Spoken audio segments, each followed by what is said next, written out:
Good evening and welcome to Pick and Drive Rugby. We're the People's Podcast providing a platform for rugby lovers to come together and support the game that's played in heaven. I'm your host, Ando, and with me is Mitch. No Lockie this week. Mitch, how are you? It's been a couple of weeks, mate.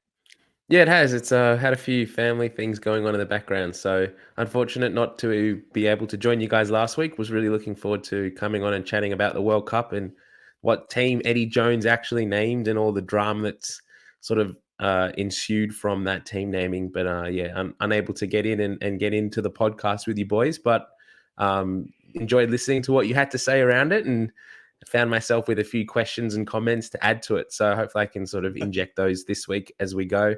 A bit more, I guess, stuff to talk around Eddie Jones this week. So looking forward to that. Oh, mate. You talk about drama, but trust me, the drama has only heightened. And so tonight we must be positive. That is the name of this episode. We must be positive because that is the only type of media coverage allowed about rugby in Australia is positive rugby coverage.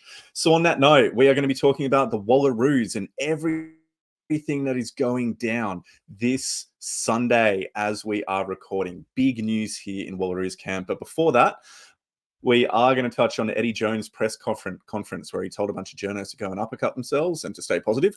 Talk about the Wallabies and kind of the first stages of the World Cup campaign over in France before we move on to probably a large part of what we'll talk about is the Wallaroos and the iniquities that they have, or inequity, yeah, but a bit of both, that they have highlighted about this situation within Australian rugby. Before we finish off with a quick look at the Autumn Summer Nation series and particularly go into the Wales versus South Africa game, considering that Wales are one of our primary rivals within our World Cup pool. So, yep. Mitch, I think, is that what we're covering? Anything I've missed? Yeah, that's about it. I think we're only a few weeks away from the World Cup now. So you and we'll have to figure out what we're doing in terms of tipping and get that up and running because we will be running a tipping comp for the World Cup. We haven't officially decided yet which platform we will be using. Don't know if there is anything other than Superbrew at the moment, but we're still looking and sort of figuring that out. So we'll see. Keep your ears and eyes peeled, and we should have something up on our socials shortly. But do get involved in that because that makes those games against some of the minnow teams, Russia or Romania against Portugal, stuff like that, a little bit more juicy when you've got a hat in the fight. Brilliant. Well, as always, we have two simple calls to action. Number one, join our Discord channel to be a part of the best Australian rugby community going around. The link is on any of our social media profiles. And then lastly, please consider going to ko-fi.com/pickanddriverugby and supporting us with a one-off or a monthly payment. Thank you very much. Why don't we get into our first segment now? Drama alert, Eddie Jones, the Wallabies and a Wallaroos. Let's go. Let's go.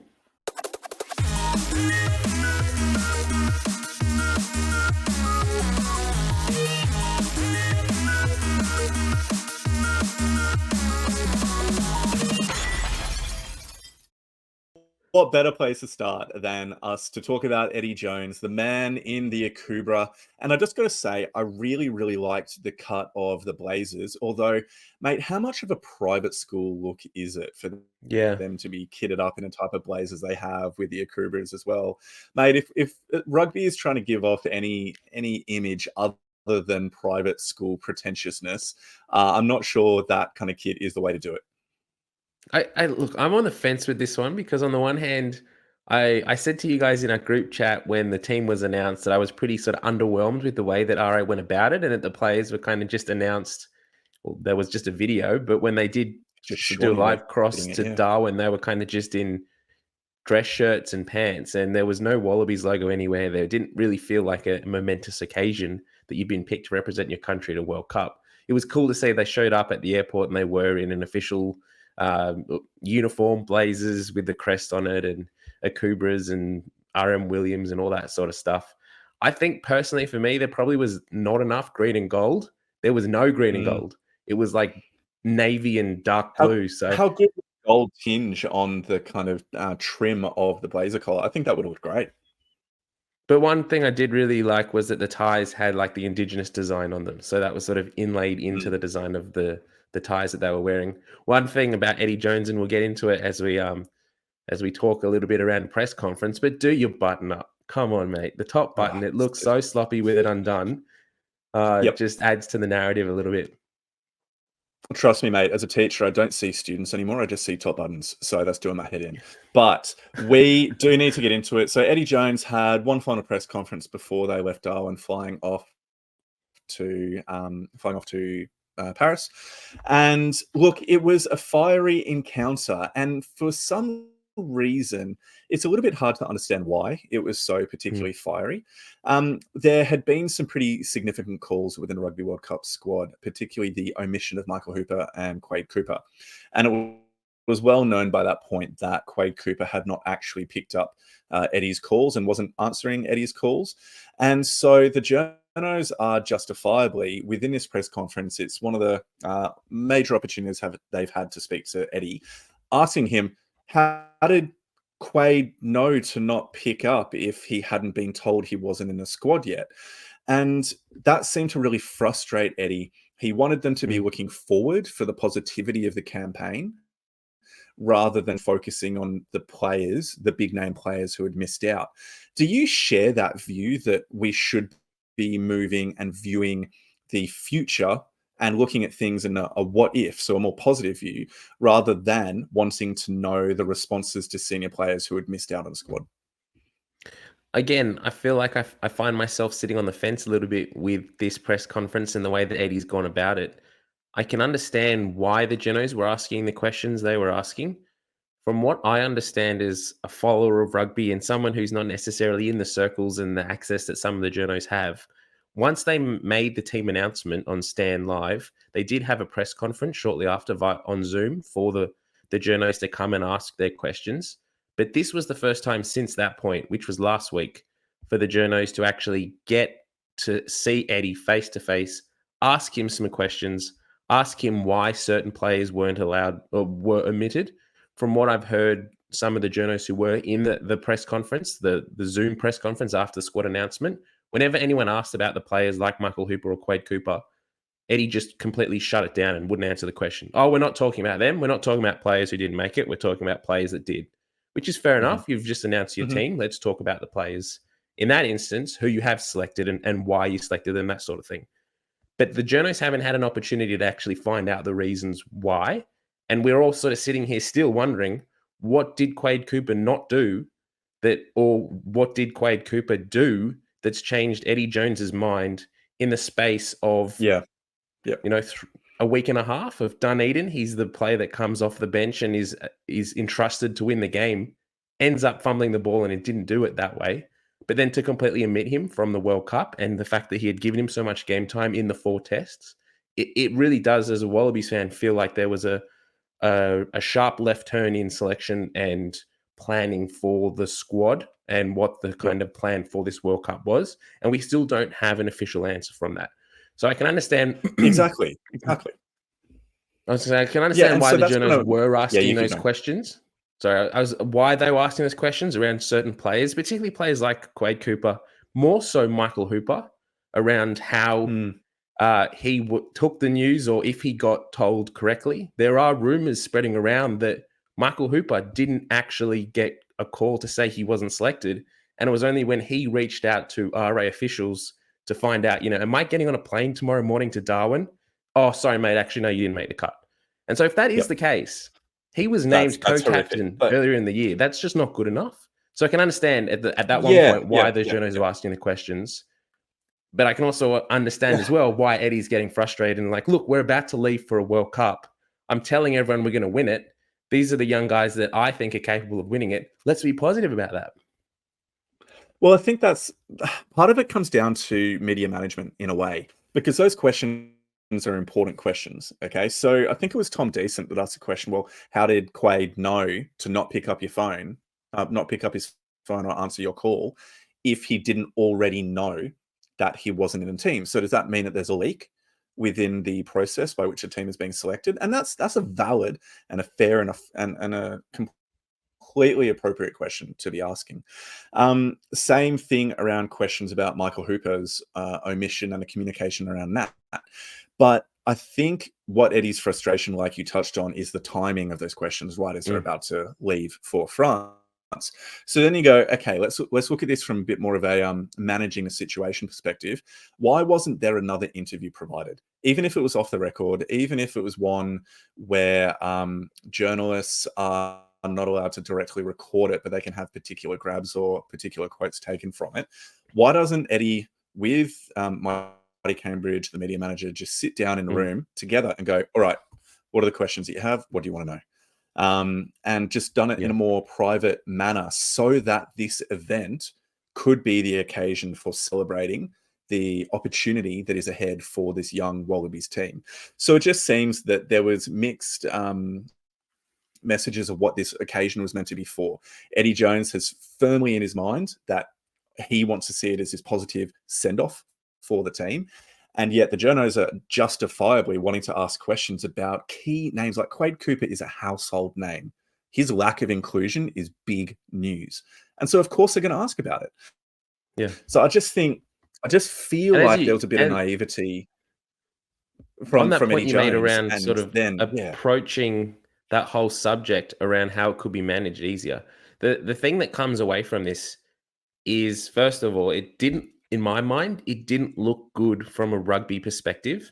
Like where all news channels are reporting on this now, and not of the fact that the Wallabies are heading to France to win a World Cup. It's uppercut, Eddie Jones uppercut. has just given the uppercut to the media and, given a mouthful and had this fiery encounter and all this sort of stuff. Now, on one side, yes, he's taking the heat from the pressure away from the players and putting it on his shoulders. So I do understand possibly that he's trying to approach it from that perspective.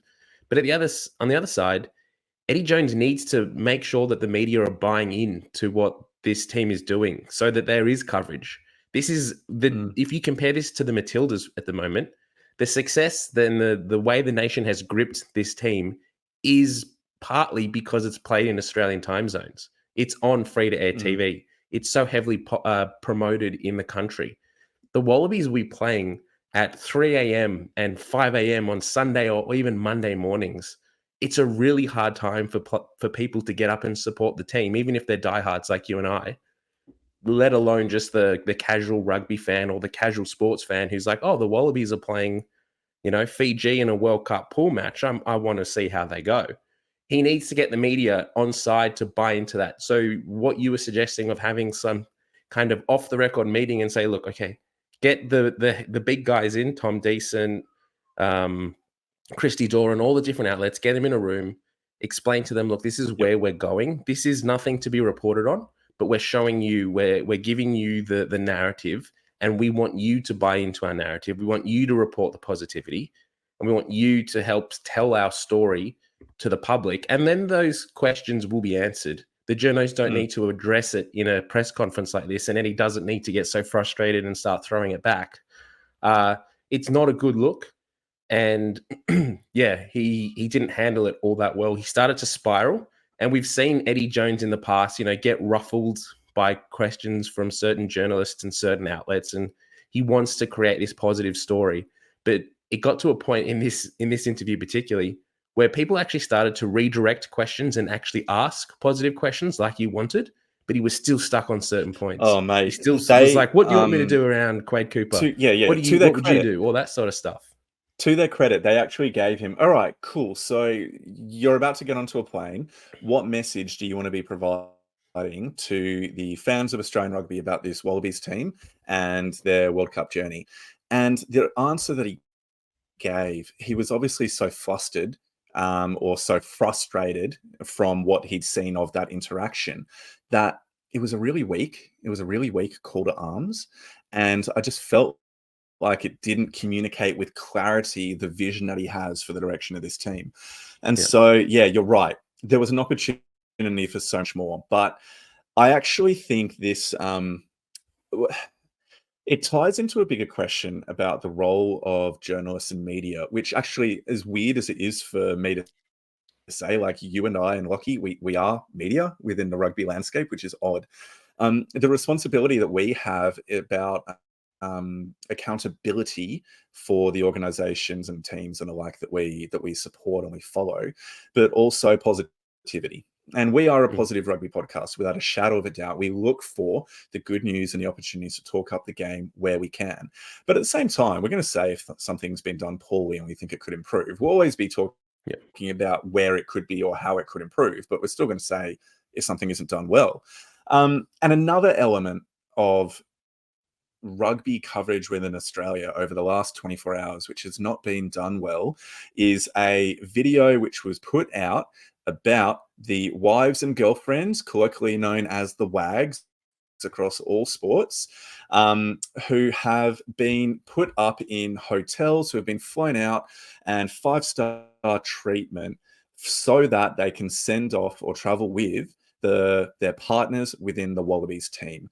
So, Mitch, can you just quickly summarize what the concern is here, or the criticisms are being directed towards Rugby Australia regarding the WAGs and the luxuries that they've been provided, or the travel or accommodation they've been provided with? Look, there's a lot of things being said by certain players and certain different members of the rugby community at the moment. And I think generally as you said before, I know we're going to try and stay positive in this, and we're going to try and back RA where we can in that Where we can, yep. where we can. But we need to start off by saying Rugby Australia made a mistake here, and that's the biggest thing. And I don't think there was any intention to cause frustration, hurt, whatever the feelings that some of the female players particularly are feeling at the moment. I don't think that was the intention by doing this, but it was pretty short-sighted by what the content that they put out on their social media channels and the sort of message that it portrayed to the average person.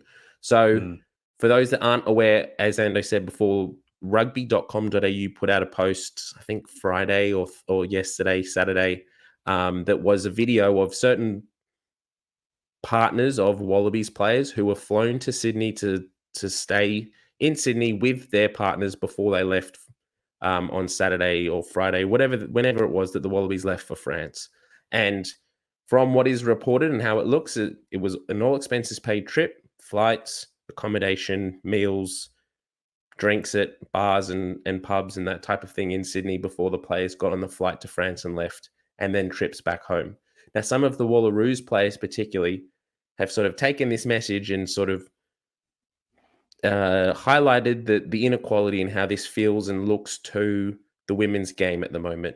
And that certain players particularly have highlighted or drawn comparisons to the treatment that the female players and the Wallaroos players get in compared to the male counterparts, and particularly the link between the partners and family members of the Wallaroos players compared to the Wallabies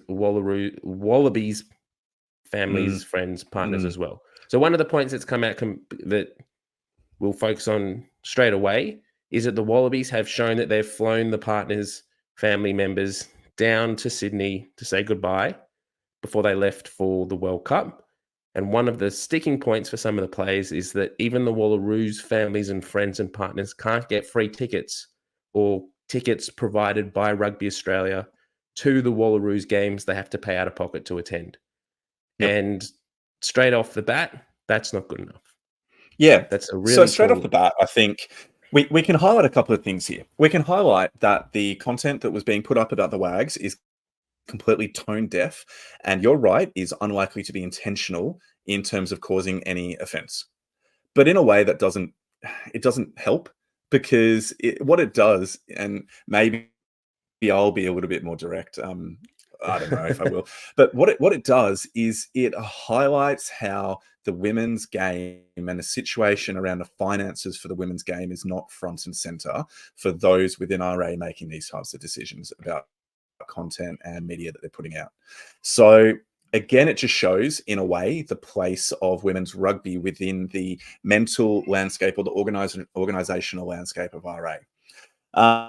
And so we've had a number of players who have highlighted some really significant concerns. I mean, basically, name any major player or any player within a Wallaroos setup, and they have retweeted or reposted the images that we've seen online. So, what I might do, it might be helpful because we are a podcast, although you can get the video up on YouTube. I'm just going to quickly read out the statement that many players have posted and shared.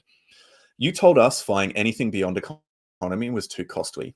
Then you flew the Wallabies business class on a trip shorter than ours. That's in reference to them flying to Canada recently for the World 15 qualifications, or World XV qualifications. You told us full-time contracts were in the pipeline, that there wasn't enough money to keep the men in a game, let alone us. Then you paid $5 million for an NRL player, Joseph Suaalii.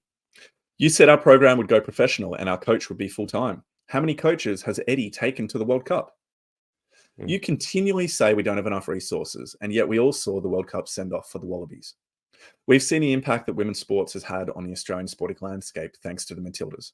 It's time for the chairman, board, and CEO to prioritise the future of Australian women's rugby and allocate adequate resources.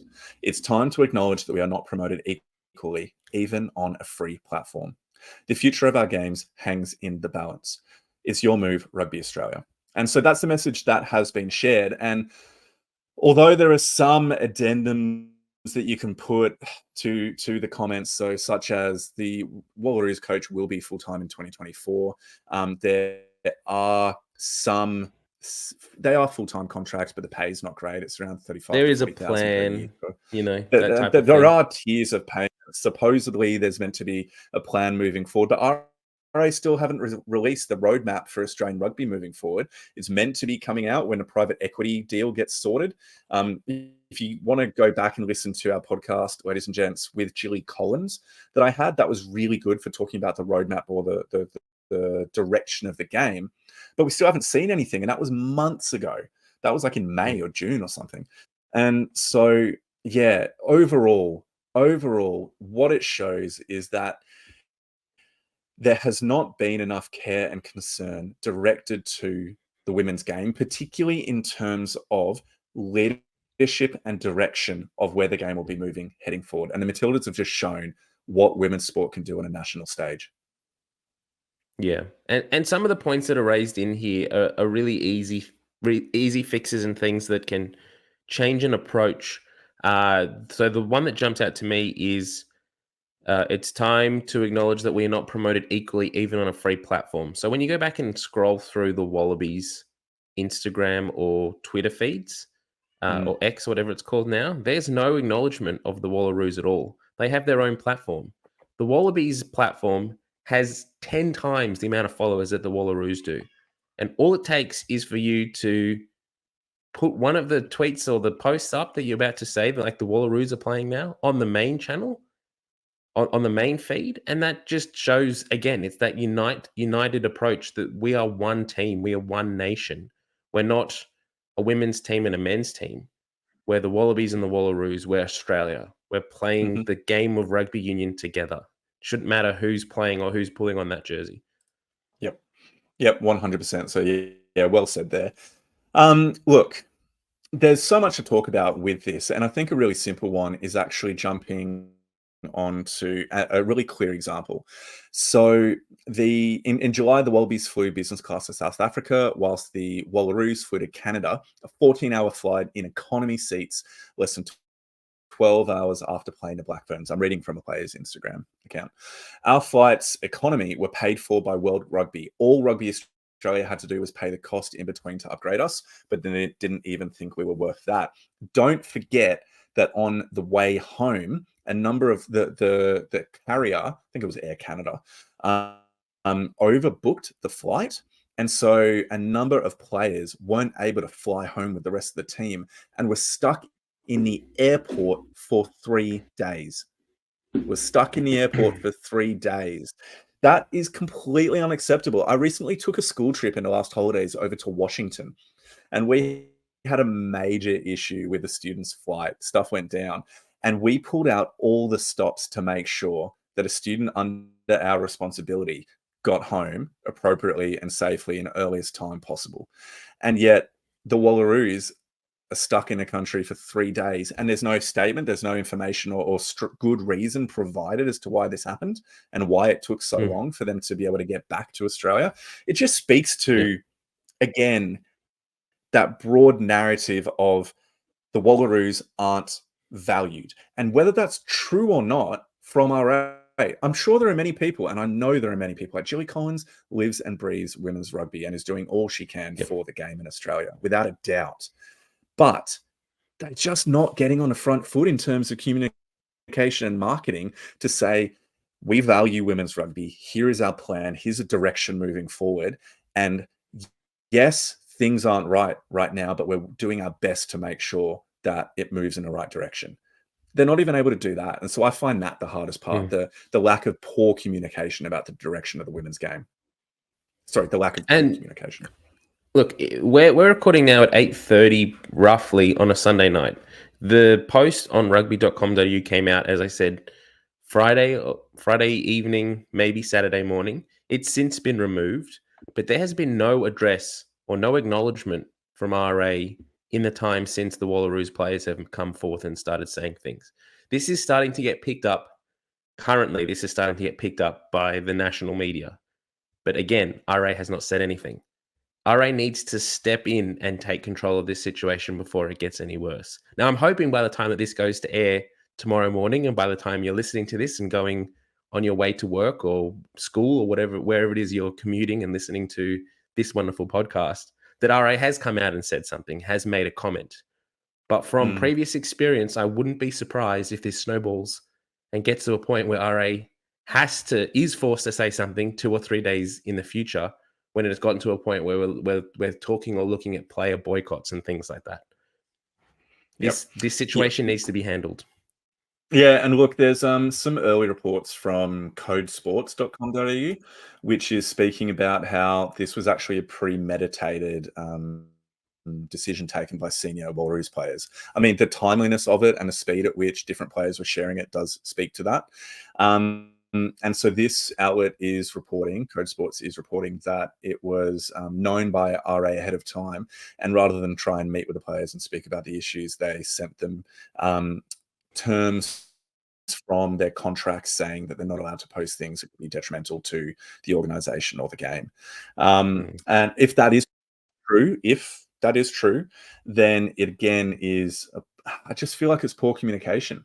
And it's poor management to not be able to address the issues that are being highlighted within the women's game. So I don't know where else to go with this, mate. I mean, what does RA need to do from here to kind of address this initial problem? Now, to that, we should say as well, this is Sunday night that we're recording, and so it may well be that come Monday morning, a statement or something like that is released, because this has been happening over the weekend. So there might be some type of response which I hope, makes a meaningful attempt to engage with the issues at hand and speak to a direction moving forward. I don't trust that will happen, but I hope that will happen. So as I said at the start, we want to be as supportive of RA as we can. But the frustrating thing is, and again, speaking to this point, we have access to, we're on the official email chain of Rugby Australia and the Wallabies particularly. 7:30 this morning, an email came out with video and footage of the Wallabies attending an event at, now I'm going to get that completely wrong, so I'm probably not going to say it, Villas Breton in France, which I believe from what I've seen on social media is one of the war memorials over there, which is great. It's great that the Wallabies have done that. But that's 7:30 a.m. on a Sunday morning. They've sent that information out. They haven't addressed anything of this that has been snowballing. So I don't buy into the comment you made a second ago, Endo, about that just because it's the weekend, we can't nip this in the bud. We hope. Yes, yeah, exactly. Surely there's a way that they can say something. I just hope moving forward that there isn't repercussions for the players that have stood up and said something, because it's not fair. It isn't fair the way that these Wallaroos have been treated in the past. And if they do get punished for just pointing out something that doesn't seem fair and doesn't sit right, and the general public needs to know the situation that is happening to these players, I really hope that they don't get reprimanded or or face any type of sanction for that, because I don't believe it should be fair. But moving forward, where do we go from here? Good question. I don't know. Pretty negative topic. Pretty big issue in rugby in Australia at the moment. I guess there's just more to come, and we just have to wait until something officially does get released by Rugby Australia at this point. Agreed. And the thing that the thing I'm really looking forward to is an opportunity to see what the pathway is for women's rugby from Rugby Australia moving forward. Gilly Collins said it was going to be a part of the general roadmap for Australian rugby, which was going to be released mid-year. She did say at the time that is dependent upon the PE or private equity deal being finalised, and then obviously having an understanding of finances available before you can then invest in different programs. And we've heard nothing on the private equity front. So it wouldn't surprise me if we don't hear anything until after the World Cup now, because the World Cup is so soon. I feel like Rugby Australia is going to try and avoid any other major headlines that are non-World Cup related, which is just disappointing because it pushes that women's update back even further. So, yeah. Well, to finish off on a positive, we had the Jack Scott Cup final over the weekend, which is the premier women's competition in New South Wales. And well done to Eastern Suburbs, who took it out 22-17 over Sydney Uni, or Sydney Uni Gold. I believe they've got two teams. But there was a lot of Wallaroos and New South Wales players for both teams. So well done to all players involved in that. Well done to Eastern Suburbs for getting the victory. Anyone but Uni, as we all like to say. So well done there. Anyone but Uni. Well, my friends, why don't we move on and we'll hit up the internationals which were played over the weekend. So I'll quickly run us through the games and then I'll hand things over to you, mate. So we had the week 3 of the Autumn Nation series, which was played. And first up, we had Wales, who were going to be in the same pool as at the World Cup, get absolutely demolished by South Africa, 16-52. Italy pantsed Romania 57-7, so a 50-point victory there. Ireland came away convincing victors 29-10 over England, with Billy Vunipola being shown a red card for a high shoulder on Irish player.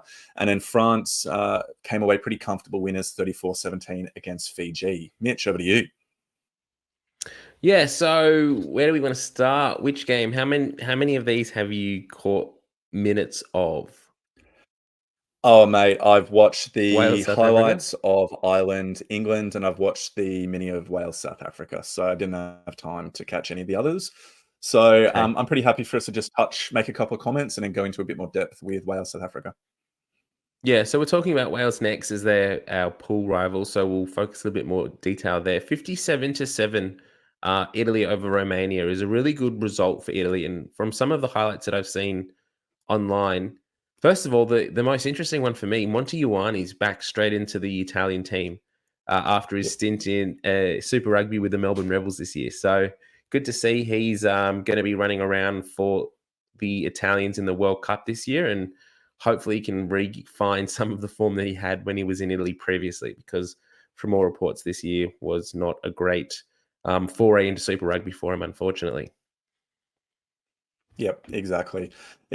So Italy doing really well there. France showing their class even now without Romain Ntamack being a part of the Rugby World Cup squad. I think his injury is just absolutely devastating. He was mercurial, one of the most exciting playmakers in world rugby, up there with kind of like Beauden Barrett in his heyday in terms of his ability to just make something out of nothing, probably even more so. And him not being a part of that team is really disappointing. But France, with a lot of their first team players back into the squad, came up strong against Fiji. Fiji, again, showing that they can be dangerous, but just don't have that consistency in set piece and playing territory that you need to against the top teams to really give yourself a chance.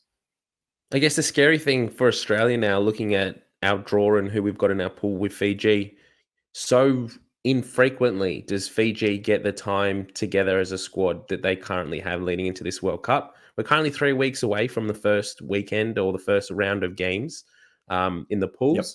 So already Fiji's played 2 test matches in that time. So they've at least been together for 6 weeks.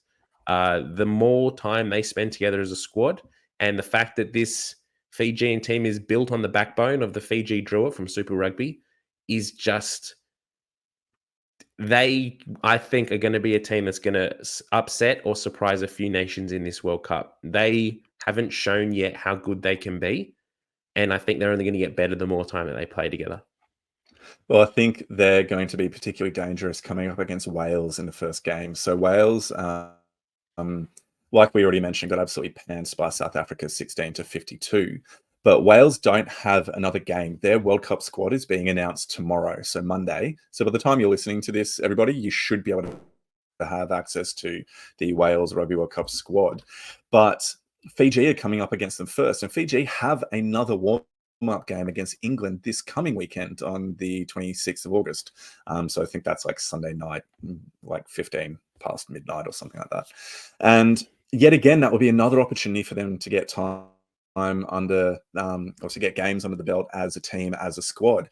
And so it just makes me think that they could very, very easily be taking Wales down here. We'll talk about Wales's team in a moment, but the fact that Wales don't have another game now until the Rugby World Cup. Fiji are coming off 3 or 4 games in a row, and traditionally they get better the more they have the more opportunities they have to play together. I wonder if Fiji get up against Wales and then we play them in our second game. I believe we start with Georgia and then play Fiji. Yep. And then I believe Wales. so. I actually think that might be good. If Fiji can get up against Wales, it might be the high they need to then maybe put in a lower performance against Australia. Maybe they can't back up to You're hoping they can't back it up. 2 weeks in a I row. mean, otherwise you're saying Yeah, that they that's could what I have hope. 2 really good opening weekends of the World Cup, take down Wales and Australia, and set themselves up as Can you imagine if the Fiji lead of. topped? There's a world where If it they happens, topped up, unfortunately. There is definitely yeah, a there world where it genuinely is. happens. There genuinely is. Let's Mate, talk why a don't we little bit jump about into this the game? Ireland game, Ireland and England. So the red card. This is the second week in a row that England, have got a red card. Last week it was to Owen Farrell.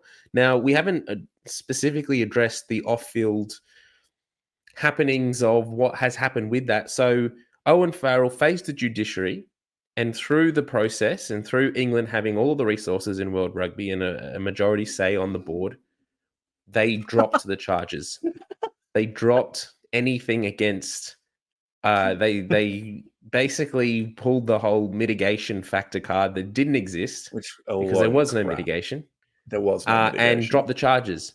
Now there has been complete outrage from World Rugby, the world of rugby around the world, and all different World nations. Rugby. Yes, and World Rugby has now put in a retrial. Is that what you'd call this? No. So they have appealed the decision because the original decision is made not by anybody from World Rugby. They're independent adjudicators, and so it was actually 3 Australian officials who were part of the panel that reviewed the evidence, reviewed the submission, and then determined that it actually wasn't worthy of a red card because of supposed mitigation. Where I think it was Jamie George, or whoever it was, pushes the player. Yeah. Maybe one of the front rowers Yep. pushes the player into Owen Farrell, who cops him with the shoulder. Now, World Rugby has looked at that decision, looked at the supposed evidence of mitigation, probably seen all the public outcry going, are you freaking kidding me? And the damage that it does to the game on the eve of the World Cup, and said, we are going to appeal it. So they have put in an appeal because it was conducted by an independent group, and that is now being reconsidered. So he didn't play in the weekend, Owen Farrell, because his case is still under appeal. George Ford started for England, actually looked good, by the way. George Ford is excellent. And yeah, there's still maybe some water to run under the bridge about whether or not Owen Farrell will be playing either for England at the World Cup, depending upon the length of the ban, or whether he'll miss out the first 3-4 games of England's World Cup. Yeah, some pool games. If he does get a ban, let's just think of the preparation of this World Cup and coming into it. We were all prepared to see a World Cup with Entermac, Owen Farrell, Quade Cooper, Stuart Hogg. No, not Stuart Hogg. What's the Finn Russell? Finn Russell. All of these players at 30, around 35 towards the end, other side mostly, but Mhm. playing incredible rugby at the moment at the peak of their careers, coming into a World Cup. It was really forming as the battle of the tens. And most of those players, if Farrell gets a ban, may not feature quite heavily. Johnny Sexton's another one. May not feature heavily for their teams in this tournament. Quade Cooper completely gone. It's going to be really interesting to see how this World Cup forms and teams deal with the loss of those players and that experience. Yep. Yep, completely agree, and I think it'll be the teams that have varied the experience and the depth within a squad that will be able to best cope with those challenges. But about this game, England were incredibly poor. I'm just going to say they were really, really poor. Ireland dominated them throughout, and it really wasn't as a result of Billy Vunipola's red card. For anybody who hasn't seen it, he basically just doesn't get low enough in a tackle, leads with a shoulder, and collects the defender straight shoulder to the head. And so it was initially Yep. given yellow card plus review, then later upgraded to a red card. And so maybe he'll get 6 weeks reduced to 3 potentially. That's often what we see, but either way, he is likely to miss the first 2 games at least, because England do have a match against Fiji next week. But yeah, this game, Ireland were just far too clinical and organized. They were able to manipulate the English defense. And one of the really, really disappointing elements, I think it was it Omani who got one of the initial breaks to lead up to Bundyaki's first try. And it was just the front row were just in a pod, and then the English defense was also the front row, was just at the edge of the ruck, and the English defenders just didn't like number up. And so 2 I just people didn't went in for a react. tackle on the ball carrier who just got the ball away, easy tip on, and then the Irish attacker just runs straight through the hole, offloads to Bundyaki, and he's through. And you just think that's really basic. You should not be making a basic defensive error like that in like 3 weeks out from the World Cup. And so if I'm Steve Borthwick, the English coach here, I'm really concerned that they're giving up those types of errors and those types of tries early on within a game, weeks out from a World Cup. Conversely, how good is Ireland looking at the moment? And they've They come don't want to make into it out of the World Cups quarterfinal, yet again. mate. Who cares? Who cares? Doesn't matter. Will they make a quarterfinal? That's the question. I'm saying, as an Irish Oh, fan, you must be at least sitting hoping that they've got to this point with, if do they have another test? I'm not too sure, Ireland. If not, this let me wasn't just their last double test check. before the World Cup. Yes, Samoa. Uh, So watch them ring in the changes against Samoa. good opportunity to test your depth, but at least they've got to this point of the World Cup and are still looking consistent. The wheels haven't fallen off yet, which unfortunately does happen so often with Irish rugby when it gets to the big stage. Yeah, look, I actually like Irish rugby, and I'd be so keen for them to kind of go through, but I really love the narrative that they keep getting knocked out in the quarterfinals. So I very much they're in a tough pool. Scotland have been playing really well. So have obviously South Africa too. They're looking incredibly dangerous. And so you've got South Africa, Ireland, Scotland in a one pool. One of them has to miss out. Probably Scotland at this point in time, but there's a potential for a slip up. So who knows what might happen? And I would just love the storyline if Ireland didn't even make it out of the pool, let alone in the quarterfinal. Oh dear. Well, let's keep moving along. Let's talk a little bit and focus a little bit more on Wales and their games over the last few weeks, and what, as Wallabies fans, we can expect from them leading into the World Cup in a few weeks' time. Yeah. So if we go back to the last couple of games, they had a win last week over. So they lost last week over against England 19-17. At one point within that game, England had 3 players on the bench in a sin bin, I should say. And so Wales had a 3-man advantage in that moment and only scored 1 try. And also England scored a try against them in that time as well. So they went through that Stalemate. full period 7-7, which was just ridiculously poor from them. The previous week, though, they played really well, got up 20-9. Actually, I'm not sure really well. England, again, were poor. And so it's an interesting one. They've gone from a win against England at home, which is something to be cherished and well done for that, a really poor 19-17 loss where they should definitely have beaten England away from home, to getting absolutely pantsed by South Africa 16-52. Now, there are a couple of caveats here. The first caveat is that this was clearly a second string Welsh side up against a near first string South African side. That's the first point. They had Alex Cuthbert, Liam Williams, and Dan Biggar pull out just before the game and left only 235 international caps across the entire squad. Their front row had 45 like international caps between them. Caps they lost. Yeah, between them, 254. Yeah, it's crazy as well, isn't it? Yeah. Yeah, their starting props had 4. This was their second game, the starting props. So there were 4 caps if you included that game between them. And they were going up against a South African front row. So you always knew they were going to get monstered in the scrums. And indeed, they did. Look, so focusing first on this game, the first thing I want to talk about, and that's Wales and South Africa. How good was it to see 2 nations with the old school collar on the jersey back again? Yes. It just the important felt stuff. Right. The important stuff.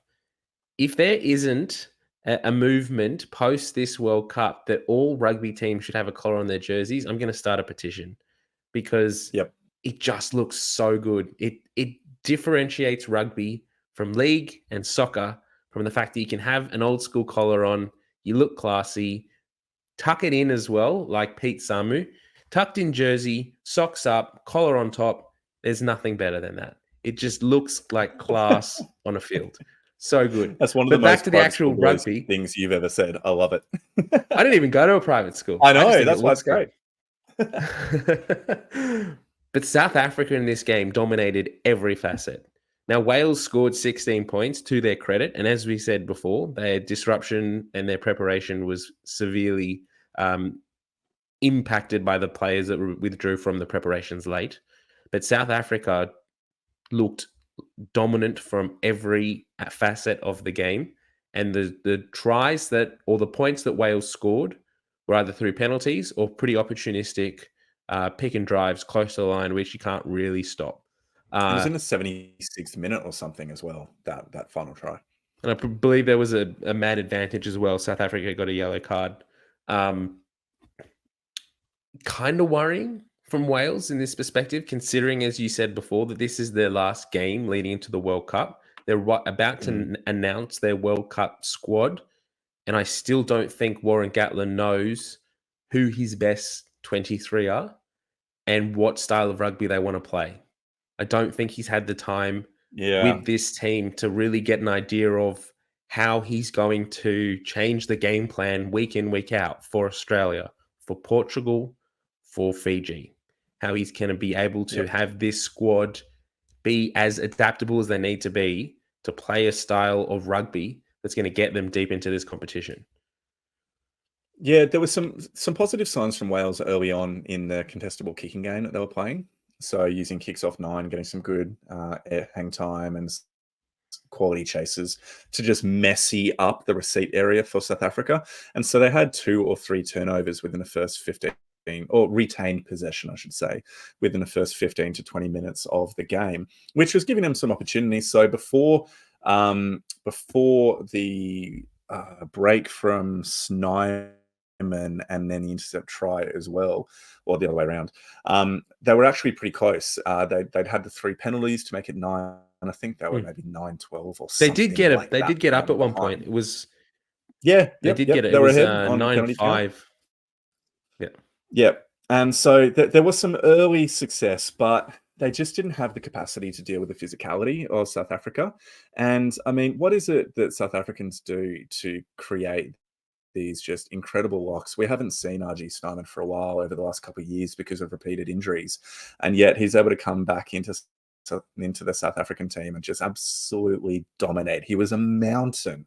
Looks like he should be in kind of Game of Thrones as some absolute enforcer for one of the families contesting. They all do though. All South African locks are like that, aren't they? Yes.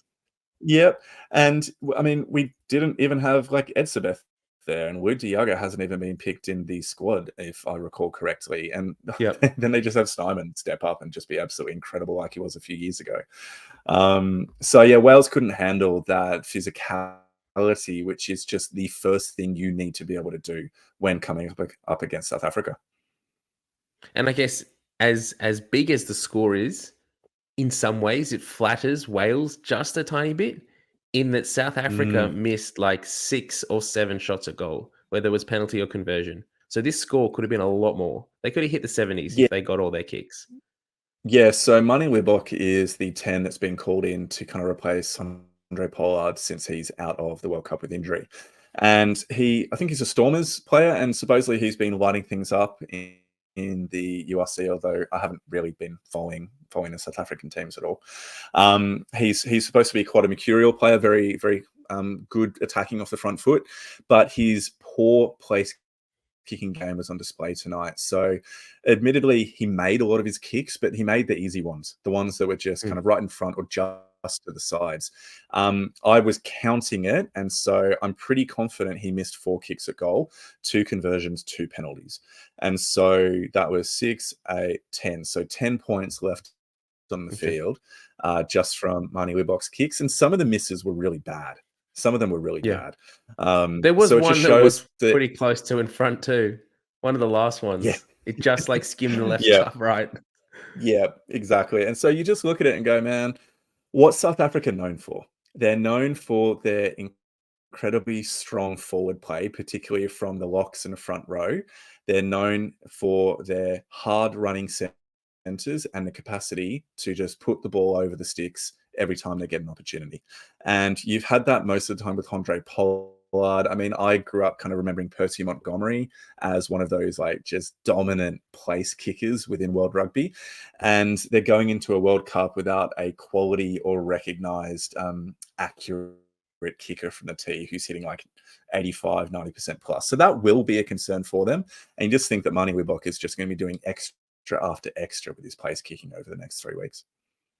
If we refer back to Australia and the Wallabies in the World Cup and how they're going to go, I am concerned by the fact that we only have one pretty dominant kicker in our 15. And well, we only have one kicker in our 15, and that's Carter Gordon if Nick White doesn't Hmm. start.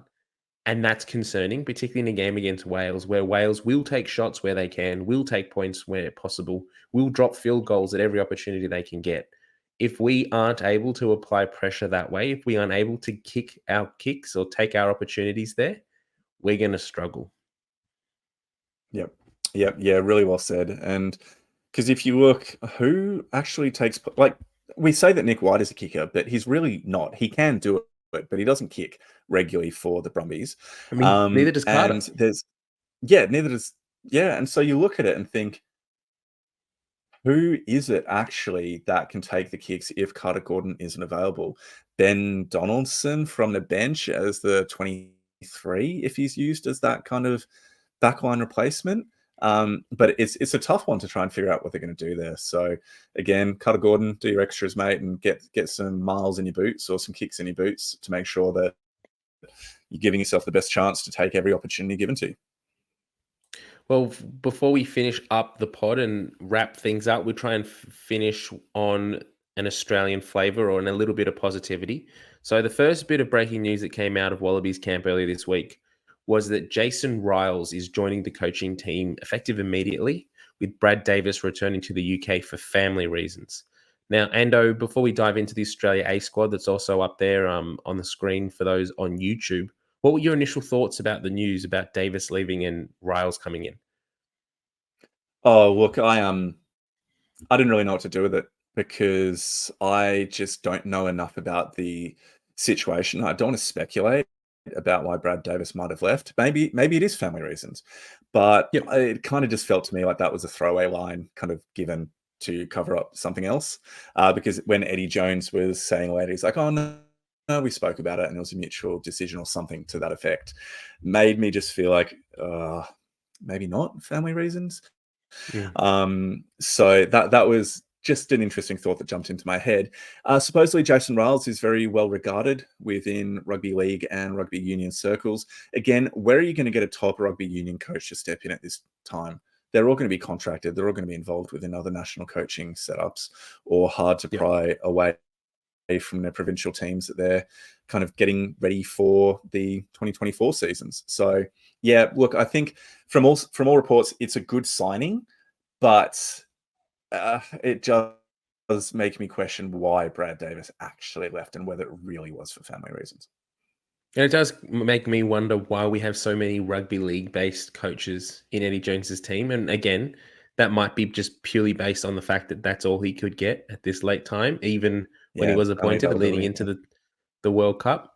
But it does make me worried a little bit. And from the performances we've seen so far from the Wallabies this year, I wouldn't say we're playing smart rugby. We're not beating teams from our rugby nous.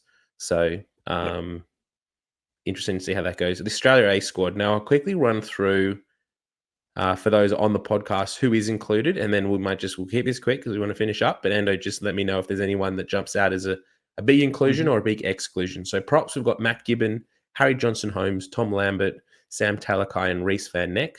Hookers, Falau Fainga'a and Lockie Lonergan. Locks, Josh Canham, Lucan Salakai-Loto, and Darcy Swain. In the back row, Ned Hannigan, Pete Samu, Lockie Swinton, Sarah Uru, Brad Wilkin.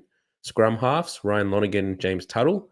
Fly halves, again, continuing the trend, one fly half, Bernard Foley. Centres, Filippo Daugunu, Josh Fluke, James O'Connor, Hunter Paisami. Interesting that Filippo Daugunu is considered a centre here and not an outside back. Outside backs, Lockie Anderson, Dylan Peach, Corey Toole, and Tom Wright. So before we talk about the players that didn't make this squad, of the players that did, who are you most excited to see? And who are you, I guess, excited about their inclusion? I really like the inclusion of Josh Canham within this setup. I mean, Lucan Salakai-Loto and Darcy Swain kind of pick themselves with some of the injuries that are around at the moment. Josh Canham was excellent for the Rebels in 2023. So I really like the opportunity he's having to be a part of another step up in terms of high performance squads. Corey Toole, every time he touches the ball, I get excited in every way possible. Tom Wright, I like that he's still getting game time at the moment because he will be one of the players that is a potential injury replacement if there is an issue within our 15 stocks. And then lastly, Pete Samu, Sam Talakai, and Tom Lambert, all key replacement figures for injury if an injury does hit the Wallabies in particular positions. So those are really important, and I'm glad that they're over in France, getting some game time against Portugal next weekend, I believe. So I like that they've been included. Yep. So of the players that didn't make this squad, there are three big names. Quade Cooper, Michael Hooper, and Jed Holloway. So with Eddie Jones asked, Quade Cooper apparently chose not to be included. He ruled himself out of selection, and you can understand why. From his domestic rugby perspective in Japan, Jed Holloway and Michael Hooper are confusing for me. Jed Holloway, when Eddie was asked about it, he kind of said, well, I've seen what he can bring, and I don't think I'm going to get any, I know what he's going to bring for me.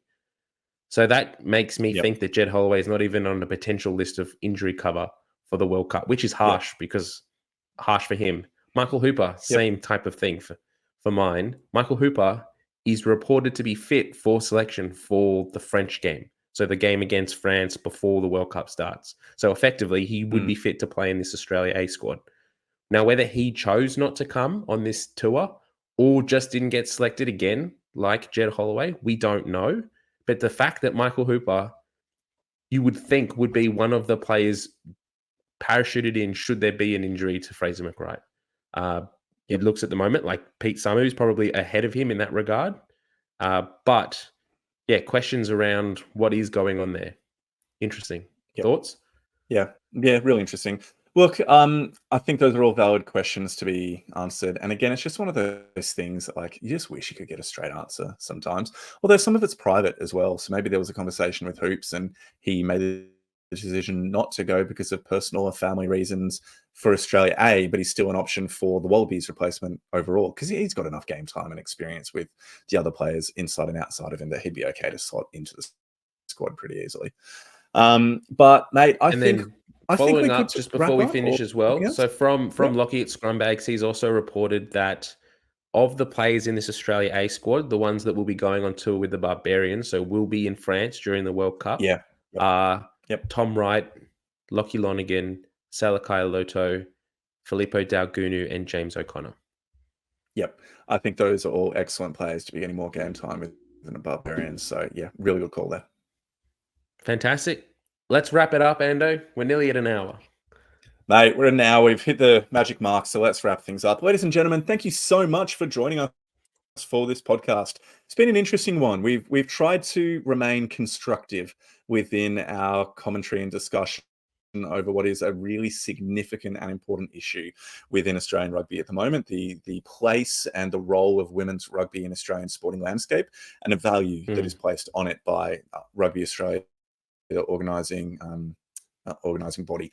So please send through your questions and your comments. I think there's always more that could be said about these types of things, but we've tried to straddle a line where we've recognized fault, we've recognized the issues at hand, and on a couple of points tried to put forward some suggestions of what could have been done to manage these things. But overall, it's a tough conversation to have, and I really want to just thank all of the women who have been playing rugby in Australia at any level of the game. It's been absolutely amazing to be able to support you and the rugby that you play. I mean, I've loved getting out to the Super W games this year with my boy and getting out to the Wallaroos games as well. And trust me, like, I'm wearing my Wallaroos jersey right now in support, and I am very much looking forward to getting out to more games next year. So we love you, we support you, and hopefully positive change is coming soon. So thank you so much, everybody. Looking forward to the Wallaroos in Pacific 50, WXV in a few weeks' time as well. Looking forward to that. Go Wallaroos. Yeah, exactly. Some tough games they're going to be playing, but very excited to support them. So, ladies and gentlemen, thank you. Have a wonderful week, and we'll catch you next time. Bye. Bye.